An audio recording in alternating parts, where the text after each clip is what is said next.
Apreciados colegas, desde el día martes somos testigos todos de un debate muy apasionado, donde no solamente está en juego, señor, la aplicación de la ley penal, sino también el respeto estricto a derechos fundamentales que constituyen la esencia de nuestro ordenamiento jurídico. Las imputaciones contra mi cliente Fernando Canto Arias Salaverry, aquí presentes, son muy parecidas a las imputaciones contra el señor Franz Kuhn-Müller Caminiti, de manera que trataré de no reiterar o repetir argumentaciones ya anteriormente presentadas, sino ir fundamentalmente a la esencia de las cosas, señor. Y pretendo demostrar en el transcurso de esta exposición que el requerimiento fiscal, que es materia de debate en estas sesiones, no contiene elementos de convicción suficientes, ni elementos de prueba necesarios, ni vehementes, ni necesarios para poder sustentar una petición de prisión preventiva. Razón por la cual solicito a su juzgado, señor, se declare infundada, esa es la pretensión de esta defensa, señor, se declare infundada el requerimiento de prisión preventiva contra mi cliente Fernando Canto Arias Salaverry. Como vamos a demostrar, señor, no se gana un juicio contando la mejor historia, se gana un juicio diciendo la verdad. Y es lo que queremos claramente explicar en el transcurso de esta exposición. En primer lugar, el primer delito, como el caso de Franz Kuhn-Müller, es el de cohecho. Y se argumenta, ¿no es cierto?, que mi cliente estaría incurso en este delito tipificado en el 395. Es decir, que mi cliente habría recibido un soborno, una coima implícita en el pago de una remuneración desmedida por su participación en el tribunal arbitral. En primer lugar, ¿hay evidencia de semejante pago, ese pago implícito? Ninguna, señor. Ya se ha citado tantas veces al señor don Jorge Barata. Brevemente, repito en estas láminas, lo que él ha dicho, lo conocemos. Él no reconoce ningún pago a otra persona que no haya sido el señor Canepa, por favor, las láminas siguientes. Lo dice en esta pregunta, lo dice en esta otra pregunta el señor Juárez Atoche, y lo dice en esta otra pregunta claramente. Debo indicar además, porque vamos a regresar al tema luego, que el señor Ronnie Loor es aún más preciso, porque en su declaración, pregunta 24, citada en el requerimiento, dice que hay 13 arbitrajes en los cuales la empresa reconoce responsabilidad y lo reconoce bien, de acuerdo a la ley. Pero resulta que en esos 13 no está el arbitraje 32-2012 Marc. Se refiere a otro. Y lo es minucioso hasta el número de expediente, señor. Entonces, ¿cómo puede pretenderse sostener, sin corroboración alguna, solo con la mera versión del aspirante 14, que Fernando Canto Arias habría recibido una coima indirecta, implícita en el honorario supuestamente inflado? La empresa no lo ha reconocido así. Ni el señor Barata, ni el señor Ronnie Loor, directo responsable de esos acontecimientos. Lo curioso es que esta imputación, señor, recién aparece en la segunda declaración del aspirante, la de septiembre del 2019, es decir, hace 2 semanas, hace 3 semanas. Esta declaración es la única en la cual, ¿no es cierto?, el aspirante a colaborador eficaz reconoce algún pago ilegal en el presente arbitraje. De manera que este elemento es sumamente importante porque, como veremos después, este expediente, señores, como el libro de las mutaciones, las imputaciones van cambiando. Dr. Jekyll, Mr. Hyde, Gamarra, colaborador 908, colaborador 14, van dando versiones y declaraciones que van transmutándose, permutándose y transformándose de tiempo en tiempo. El centro de la imputación, señor, y yo creo que es lo más importante de esta discusión, ya creo que había un largo debate sobre los elementos jurídicos, es el monto de los honorarios. La empresa no reconoce el pago del soborno porque no existió. Vayamos a la discusión de fondo, señor, y no la evadamos. La discusión es, el Ministerio Público dice, la tesis, la teoría del caso, es que habría un soborno implícito en ese pago, ¿no es cierto?, hecho supuestamente de manera irregular a mi cliente, ¿no? Según el fiscal, su razonamiento es que la cuantía del arbitraje, ¿no sé?, y la forma con la cual la fiscalía llega a esa cantidad de 288.000 de la lámina anterior es la siguiente. Ahí está, 288.000, ¿no?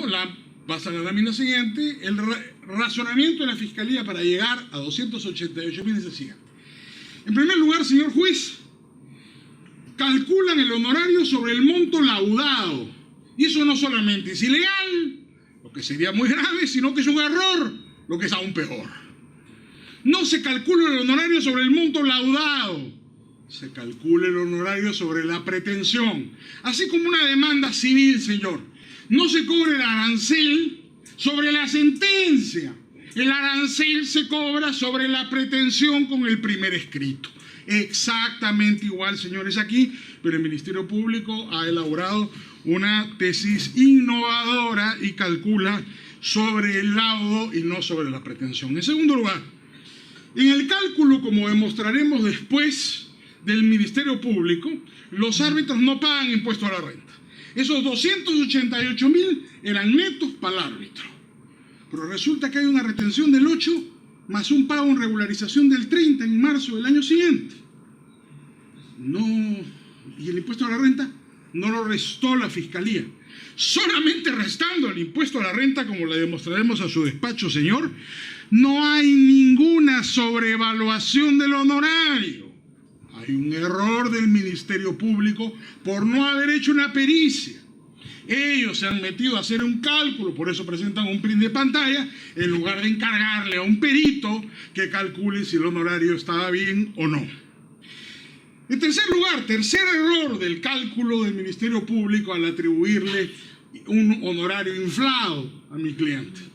Utiliza la tabla del 2019, 7 años después, en lugar de usar la tabla del 2012. ¿Y sabe qué es lo importante en este caso, señor? Además de que no se puede juzgar hechos del 2012 con tablas del 2019, es que la tabla del 2012 era más alta, mucho más alta, era progresiva acumulativa o desproporcional. Por no hacer un peritaje respecto de los honorarios, el Ministerio Público incurrió en grave error. Y finalmente, la tabla de honorarios, esto se ha discutido largamente, es referencial para los arbitrajes ad hoc, obligatoria para los arbitrajes de la Cámara, pero referencial. Y eso es lo que ha declarado mi cliente al momento de deponer ante la Fiscalía.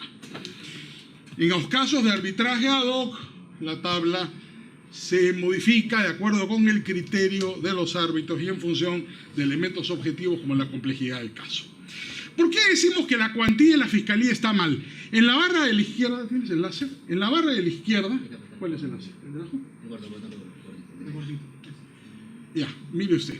Este lado de acá, si puedes agrandar el cuadro, Pablo, por favor. Este cuadro de acá es la pretensión de la argumentación del Ministerio Público. Este es el razonamiento del Ministerio Público. Y ellos llegan a la conclusión, utilizando este tipo de cambio y convirtiendo esto a soles, ¿no es cierto? Eran 23 millones de dólares, los convierte a soles y llega a 62 millones de soles, ¿no? ¿Cuál es el problema acá? Agranda el cuadro. En primer lugar, que no pone el IGB. Y para determinar la cuantía en base a la pretensión, la empresa estaba reclamando también el IGB. Y Y el Ministerio Público se olvidó del IGB, que tenía que restar en este caso. El cálculo bien hecho, señor, es este de aquí, utilizando no lo laudado, sino lo demandado. Y suma alrededor, incluyendo el IGB, de 30 millones y pico. Son 25.961.000 más 18% de IGB da 30 millones. No son 23 millones. ¿Por qué? Porque el Ministerio Público no es perito contable. Tampoco lo soy yo. Esto le hemos pedido a un especialista, señor, que haga el cálculo. ¿Por qué el Ministerio Público hace una imputación de esa magnitud y pide privar de su libertad a una persona si no somos abogados, no somos especialistas en hacer este tipo de cálculos y se equivocan groseramente? 30 millones, la cuantía real en soles, 82 millones de soles y fracción. Entonces, señor, lámina siguiente. Si seguimos con el razonamiento, ¿no es cierto? Acá está la tesis del requerimiento. Los señores árbitros han cobrado 288.000, ¿no es cierto? Que es lo que dice exactamente la factura. Pero ¿qué sucede, señor? Que hay que restar el impuesto a la renta, pues. Eso no es lo que se han metido al bolsillo los señores árbitros. Es menos 30%, ahí está. ¿De qué les toca? 201.600, ¿no? Que es exactamente el monto que han cobrado. Finalmente, ¿por qué? Porque acá son 260.000 que son en función de los pagos parciales. Recordemos que este arbitraje, el 32-2012, tuvo pretensiones parciales y por consiguiente liquidaciones parciales. Igual cuando uno amplía la demanda y tiene que pagar un arancel adicional en el Poder Judicial, le cobran a uno pretensiones adicionales, que totalizaron 260.000 menos el impuesto a la renta, 201.600. Por favor, la lámina siguiente. Vamos a la tabla que presentó, porque solo hizo un print de pantalla el Ministerio Público. Ya. Acá está el print de pantalla. Es la tabla del 2019. Si hubieran usado la tabla del 2012, señor juez, la tabla es más alta. No pueden simular el honorario para decir, es desmesurado, vaya usted a la cárcel, cuando era otra tabla, que además es más alta. Si se hubiera aplicado no la tabla del 2019, sino la tabla del 2012, el monto del honorario sería mayor. Entonces, en realidad no ha habido ninguna sobrevaluación. Los señores árbitros, en este caso, por favor, dale a la siguiente, no han cobrado equivocadamente. Pero supongamos por un minuto, señor, y este es un mero ejercicio hipotético para seguir la lógica de los apreciados representantes del Ministerio Público, a quienes felicito por su celo en la lucha contra el delito. Si utilizamos la tabla del 2019 para juzgar hechos del 2012, insisto, supongamos por un minuto que fuera cierto ese argumento, que no lo es, pero supongamos que por razones de debate utilizamos el argumento. La Fiscalía también se equivocó, porque si ponemos en el simulador el monto correcto de 82 millones, el honorario que da es 665.880.50 entre 3, 221.000. Y no el monto que dice la Fiscalía de 288. ¿No es cierto? El monto de la Fiscalía, lo que la Fiscalía dice que se debió cobrar es 182.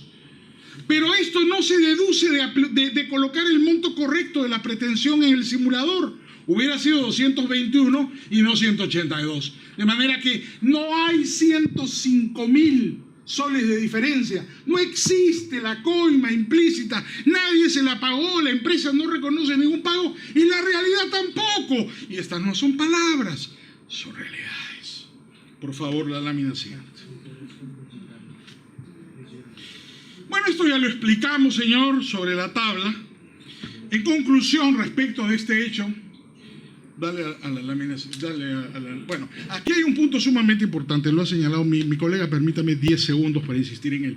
Además de las pretensiones económicas, hay una pretensión declarativa que también se cobra. Y esta pretensión declarativa generalmente se cobra entre 40 y 50.000 soles, se cobraba el 2012.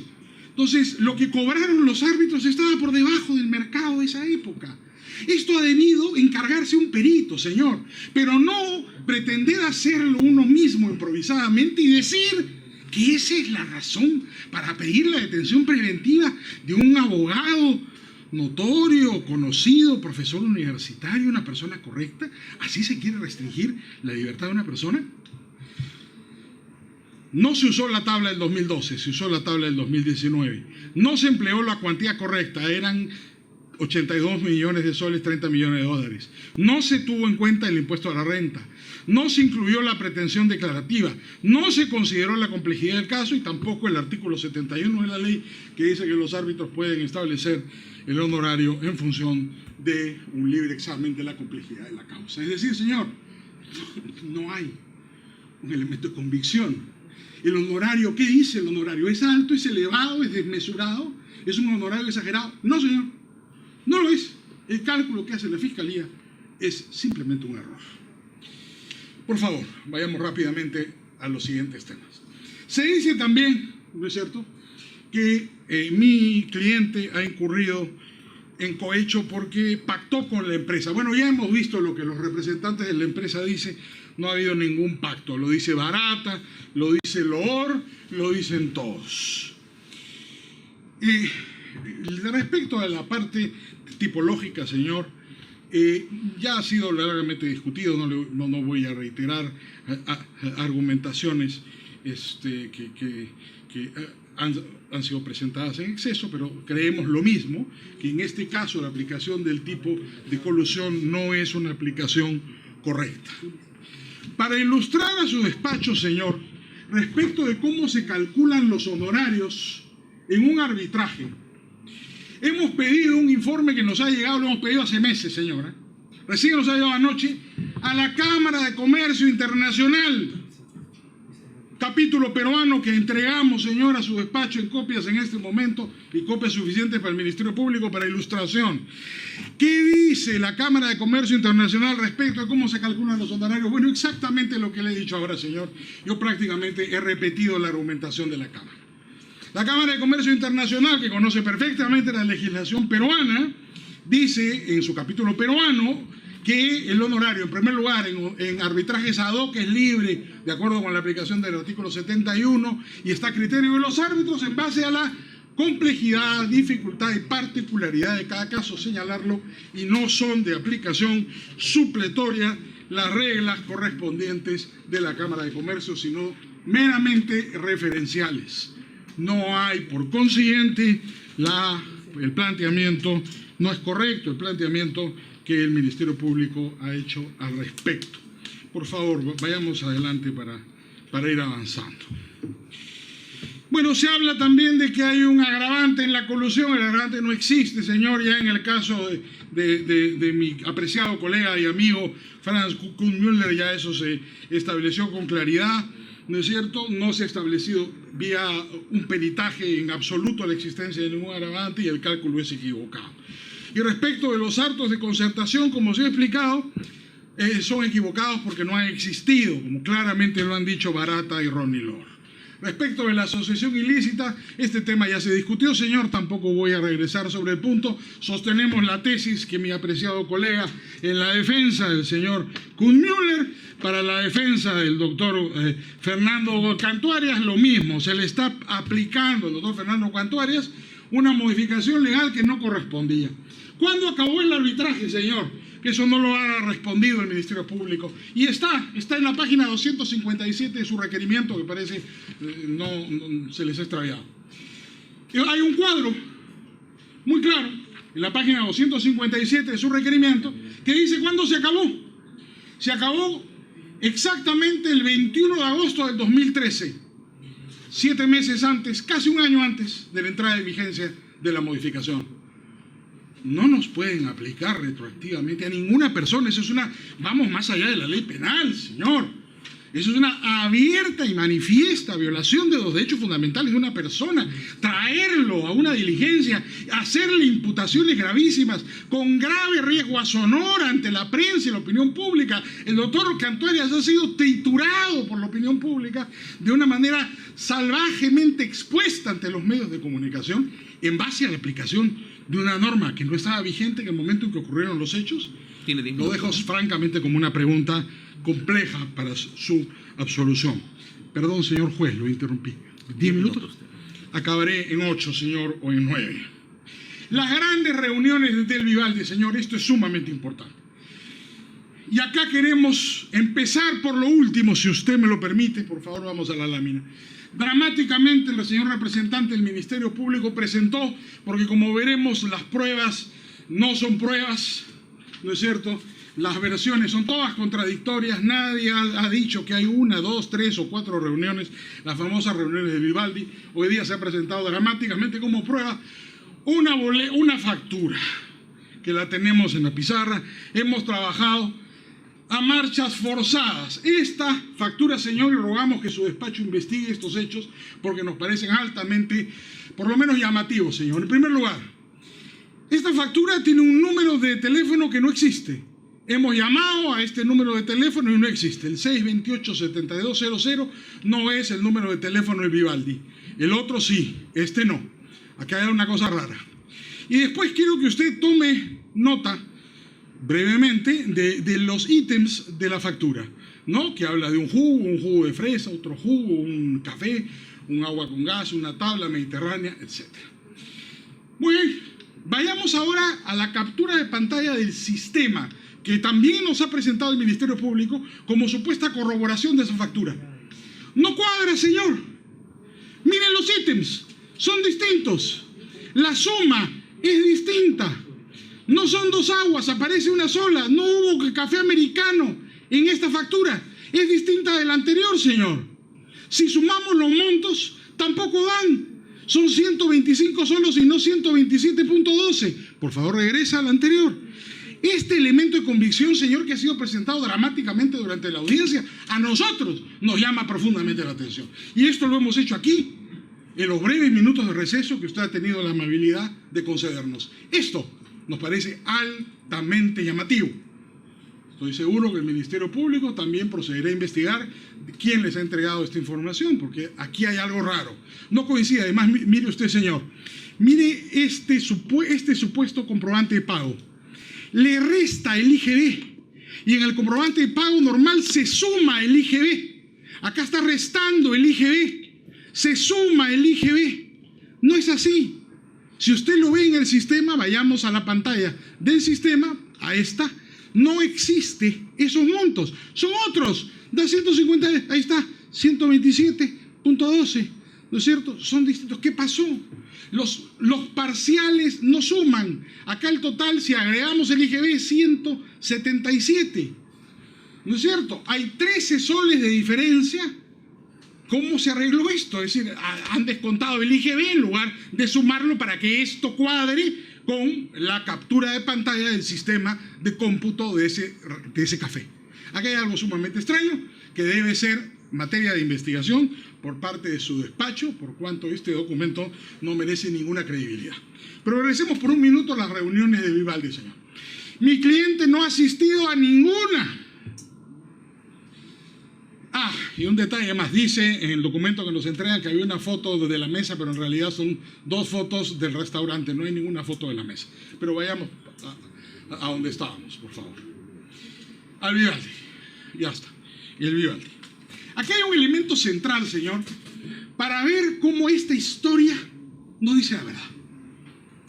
La fecha. Los señores que sostienen que ha habido la reunión en el Vivaldi con asistencia de mi cliente Fernando Canto Arias, que no ha ido a ninguna, cometen un gravísimo error, señor. Amplía la pantalla, por favor. Dicen que el 24 de octubre del 2012 se llevó a cabo esta reunión. Pasa a la siguiente lámina. Ahí está, 24 de octubre del 2012, el colaborador 908, que no sé quién es, de manera que no estoy adelantando nada. Dale a la siguiente lámina. El señor Gibran Lor, él dice que el 24 de octubre del 2012, pero ¿qué dicen? Gibran dice que es para ver la posibilidad de un laudo parcial. Vamos a la de atrás. ¿Qué dice el colaborador 908? Lo mismo, que el 24 de octubre es para ver el laudo parcial. ¿Sabe de qué fecha es el laudo parcial, señor juez? El laudo parcial es del 10 de septiembre del 2012, 3 semanas antes. Están mintiendo, pues señor, esto no es cierto, no hay ningún elemento de corroboración. ¿Cómo se puede tomar esto seriamente? Si basta comprobar la fecha del laudo parcial con las versiones de los aspirantes y de las personas que han declarado, para darse cuenta que están mintiendo. ¿Cómo se van a reunir, a concertar, entre comillas, además con el señor Cantuarias, que no ha estado presente, un laudo parcial que ya había sido emitido un mes antes? Delirante, señor. Después, asociación ilícita. Pasemos rápido porque se nos va a acabar el tiempo. Asociación ilícita a la siguiente. Lo mismo que se ha dicho respecto del doctor Kuhnmüller es válido con mi cliente, señor. No ha habido igualdad de trato. Un solo arbitraje. Fernando Cantuarias solo participó en este lado arbitral como árbitro del MTC, un solo arbitraje. Y se dice que es miembro de una organización criminal, una asociación ilícita. ¿Con qué jerarquía? ¿Con qué regularidad? ¿Qué lugar ocupaba? ¿Círculo externo? ¿Círculo interno? ¿Cuál era su rango? Una vez. A López Miranda, no sé quién es, el doctor López Miranda, el mayor respeto, y creo que esa disposición, la 31, es correcta. Pero ¿por qué no excluyeron a mi cliente de asociación? No, a él lo incluyeron. Nos parece que no hay un igual trato ante la ley y eso viola un derecho fundamental, más allá de la ley penal. El derecho de igualdad ante la ley. Por favor, siguiente. Se le imputa a mi cliente el lavado de activos. Vamos a la siguiente lámina. Perdón, retrocedo un segundo. Voy a regresar a esto, señor, porque en realidad las imputaciones de lavado aparecen en el requerimiento cuando hablan de la conducta de mi cliente, y voy a regresar a ese tema de manera que no voy a agotarlo aquí. En realidad es bastante absurdo porque el lavado supuestamente es porque lavó supuestamente ese honorario de 105.000 soles excesivo. Ya hemos demostrado que ese honorario no existió. Vayamos a las siguientes. Los elementos de convicción, muy rápidamente, no son, el día de ayer, en una brillante explicación, mi muy apreciado colega, el doctor César Nakazaki, explicó claramente que un acta de transcripción de una declaración de un colaborador o aspirante a colaborador no es un elemento de convicción suficiente. Y en este caso esa acta es contradictoria, porque hay que comparar, señor juez, es muy importante, la primera declaración del señor aspirante 14 con su segunda declaración de hace 3 semanas. Cambia completamente, es otra historia. Es una nueva transmutación de las imputaciones contra mi cliente. Y eso le hace perder total credibilidad. Si uno tiene versiones distintas, no puede ser verosímil en absoluto lo que esas versiones contiene. Por favor, a la lámina siguiente. Igualmente, ¿no es cierto? Esto es ya exactamente lo mismo. Aquí hay un punto, señor. Se dice que además de la famosa reunión del Vivaldi, hubo una reunión en el MTC. La reunión en el MTC, señor, solo fue entre el señor Celso Gamarra y el doctor Cantuarias. ¿Y para qué fue? El doctor Celso Gamarra, en su declaración inicial, después hay otra declaración de un señor que yo no sé quién es, el 908, que dice otra cosa. Pero el señor Celso Gamarra, en su declaración, dando la cara, ¿no es cierto?, dice que esa reunión fue única y exclusivamente, ahí está la reunión, solo, como se puede ver en la pantalla, solamente con el señor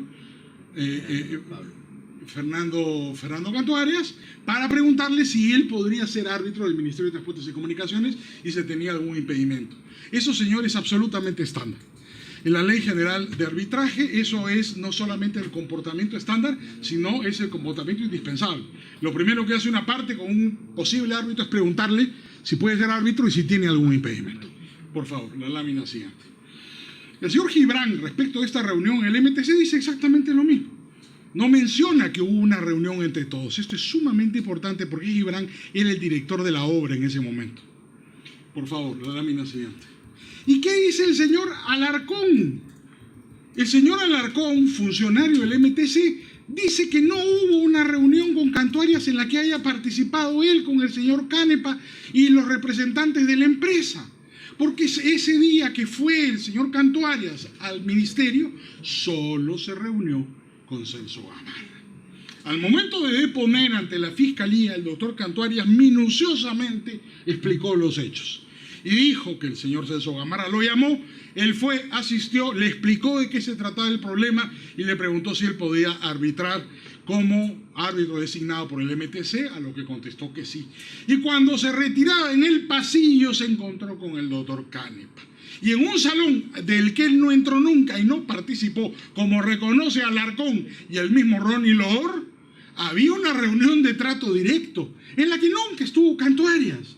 De manera que acá, en la segunda declaración del aspirante 14, que es diferente de la primera declaración, se mezclan las historias y se hacen combinaciones y permutaciones que van cambiando completamente las imputaciones contra mi cliente. Bueno, el tema de Vivaldi, si usted me permite, 2 minutos. Letrado, su tiempo culminó. Le voy a otorgar 5 minutos. Le agradezco, muchas gracias, señor. Solamente sigamos adelante, perdón, un ratito hacia atrás. Acá. En estos, igual que en el caso del doctor Franz Kuhnmüller, el informe del señor perito Edwin Saavedra no menciona no es el arbitraje del doctor Fernando Canto Arias, es otro arbitraje. Hay un error. No sé por qué lo incluyen como un elemento de convicción al caso del señor Canto Arias. Por favor, el siguiente. El señor contable, Gregorio Contreras, no dice que haya ninguna irregularidad. Adelante, por favor. Sobre las llamadas, señor. Las llamadas hechas supuestamente entre mi cliente y el doctor Canepa. Esto es sumamente importante, señor, porque en esas llamadas, si usted ve, todas las llamadas son del 2015. No hay llamadas del 2012, son llamadas del 2015 y del 2014 a la Universidad del Pacífico. Hay llamadas del doctor del doctor Canepa a la Universidad del Pacífico. Son llamadas muy posteriores a los hechos. Por favor, lámina siguiente. Lámina siguiente, Iure y Iure no tiene nada que ver con el señor Canto Arias. Esto ya lo hemos visto, dale adelante, no está en los 13, por favor, sigue adelante. Esto ya se vio el honorario, por favor, sigue adelante, sigue adelante. Acá. Uno de los elementos que utiliza el Ministerio Público contra mi cliente es sostener que el doctor Canto Arias no tiene calificaciones y que sospechosamente habría sido, por consiguiente, designado árbitro en este caso. Se le pregunta al doctor Canto Arias cuántos cursos ha recibido en la materia. Resulta que el doctor Canto Arias no recibe cursos en la materia, los dicta, señor juez. Decano de Derecho de la Universidad de la UPC, hoy día decano hace 10 años de la Facultad de Derecho de la Universidad del Pacífico, es tal vez uno de los más reconocidos árbitros nacionales. Ha sido árbitro de la OCE desde su creación y es considerado, no por mí, porque soy su abogado, sino por publicaciones internacionales, Juris Law Legal y la otra Leaders League, como el árbitro más importante en esta materia en nuestro país. De manera que ese reconocimiento es innecesario. Las recusaciones, sucede lo mismo que con el doctor Franz Kuhnmüller. Las recusaciones son posteriores a esta investigación. Al doctor Canto Arias lo empiezan a recusar cuando el Ministerio Público le habla en la preliminar por estos hechos y sale en la prensa que él es un árbitro corrupto. Supuesto negado que rechazamos completamente. A partir de ahí, le llueven las recusaciones. Y las podemos ver, ahí está la animación, señor, son todas recusaciones posteriores al presente caso. Igualmente, ¿no es cierto? Y acá tengo las recusaciones, señor, que entrego a su despacho para que, por favor, haga entrega también al Ministerio Público de las recusaciones. Finalmente, señor, sobre los bienes del señor Canto Arias, y esto tiene que ver con la imputación de lavado de activos, me parece sorprendente lo que pretende el Ministerio Público en este caso. Presenta los bienes del señor Canto Arias, pero presenta los bienes de sus hermanos. ¿Sus hermanos son objeto de investigación? ¿Están comprendidos? ¿Alguien los ha citado? ¿Se ha hecho alguna pericia? Las fechas de adquisición de los inmuebles, señor, que la tenemos en pantalla, son posteriores o anteriores a los hechos. ¿No es cierto? Se cita además a la ex esposa del señor Canto Arias por un inmueble adquirido en la década de los 90, que el doctor Canto Arias le adjudica como parte de su proceso de divorcio, como si fuera parte de un acto de conversión de hechos posteriores. Francamente, Es incomprensible. Además se dice que su hermano, Felipe Cantuarias, que es un abogado, además un empresario, ha sido ejecutivo de las empresas más importantes del país, sería su testaferro. Peligro de fuga en 30 segundos, señor. Ya sabemos que el arraigo no solamente es la posesión de bienes, sino también es, ¿no es cierto?, su domicilio. No hay discordancia sobre el domicilio del doctor Cantuarias, ¿no es cierto? Yo quisiera sobre su arraigo laboral entregar en este momento, señor, la constancia de trabajo de la Universidad del Pacífico, ¿no es cierto?, así como todas sus constancias, su documentación respecto del Colegio de Abogados y todo lo que demuestra su arraigo laboral. Dice la Fiscalía que porque el doctor Cantuarias viaja mucho hay un peligro de fuga. El doctor Cantuarias viaja mucho, por favor, adelante, por razones académicas. Esos son sus viajes. Son todos viajes estrictamente académicos porque el doctor Cantuarias es un cotizado conferencista internacional en materia arbitral. Y eso fue exactamente lo que pasó la semana pasada, señor. Un enojoso incidente que ha sido mal interpretado, ¿no es cierto?, por la prensa, que sostuvo equivocadamente que el doctor Cantuarias iba a viajar y habría comprado un pasaje para sustraerse a su presencia en este caso. Eso no es así, señor. Como hemos presentado, ahí está la carta, el doctor Cantuarias compró un pasaje, efectivamente, pero se canceló la conferencia. Y como ya hemos explicado en la diligencia, donde se le dictó el impedimento de salida al que nos allanamos, el doctor Cantuarias ya había cancelado ese viaje. No podía devolver el boleto, porque era de esos boletos especiales que no se pueden devolver, porque es tarifa especial disminuida, pero él no iba a viajar. Tan es así que tenemos una carta de la Universidad del Pacífico, señor, donde da el horario del doctor Cantuarias el 23 de octubre. ¿A qué hora ingresó y a qué hora salió? ¿Y a qué hora ingresó y a qué hora salió el 24 de octubre? Por eso exagera en realidad el señor representante del Ministerio Público cuando dice que el doctor Cantuarias el 23 de octubre estaba en el avión. El doctor Cantuarias estaba en el Pacífico, el vuelo era a las 12:50 y el doctor Cantuarias estaba en la Universidad del Pacífico hasta las 12:20. ¿Cómo iba a estar en el aeropuerto si el vuelo se iba a las 12:50? Estaba en su trabajo. ¿Cómo puede decir que lo bajaron desde el avión? Y además el pasaje lo compró el 3 de octubre, como bien me indica acá la interconsulta.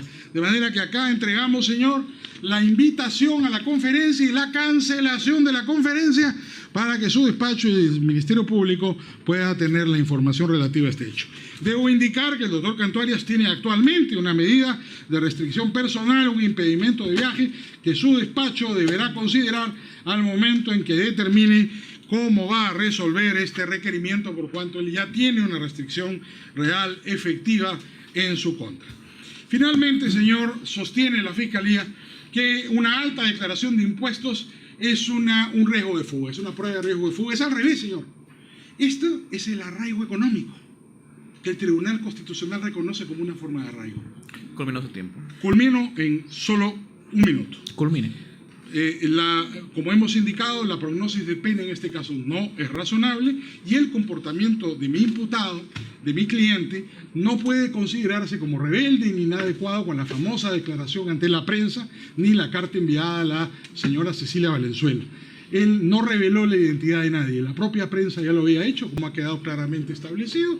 Mi cliente solo ejerció su derecho constitucional a la libertad de expresión y a la defensa.